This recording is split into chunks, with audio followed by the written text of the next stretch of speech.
if our job is just to tune the hyperparameters, I guess we're probably already out of job because GPUs are prominent everywhere. They're everywhere right now. We can just use more GPUs.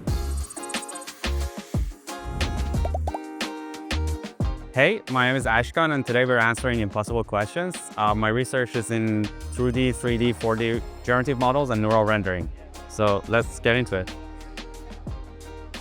How do you handle and debug failures in long-running experiments? I just put a lot of prints in the code, keep running it until I find what the bug is, and like multiple experiments, running a lot of different ones to figure out what's wrong for it. So just putting a lot of prints or using the debugger is my go-to usually.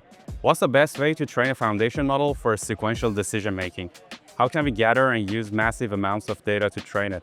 This is actually outside of my domain, so I'll pass on this question. Let's go to the next one.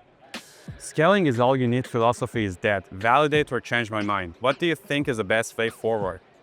So we are still seeing a lot of progress with like OpenAI and these companies that are banking on scaling up the data and scaling up the models and just use a lot of GPUs to train. And we haven't really seen any saturation in the performance of their models. So I don't think that scaling is dead yet. But I'm a believer in like more efficient training because that allows us to experiment design choices a lot more. So I wouldn't say it's dead, but I would say that there are different paths that we can approach the problem. When can we go home and let machine learning models adjust all our hyperparameters for us? I think the hyperparameter tuning does not really require machine learning a lot. You can just, as much as you have enough compute, you can just run it with all sorts of hyperparameters, do a great search to find the best ones.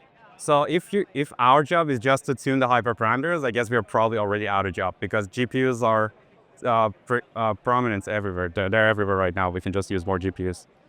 If we had unlimited compute power and used all existing data, could current AI training methods create machines with human-level intelligence, or would we hit a performance ceiling? Explain your answer. If we enable training on all of the data that is currently available, including the physical data, if we can unlock a robot that can interact with the physical world and also learn from it, it technically should be able to learn whatever we can, and even more than that, because we as a human being, we are already using that data. We don't have any additional data set available to us, and we are learning what we can do right now. So I believe that AI models should be able to get to a human level or even surpass that with the current available data.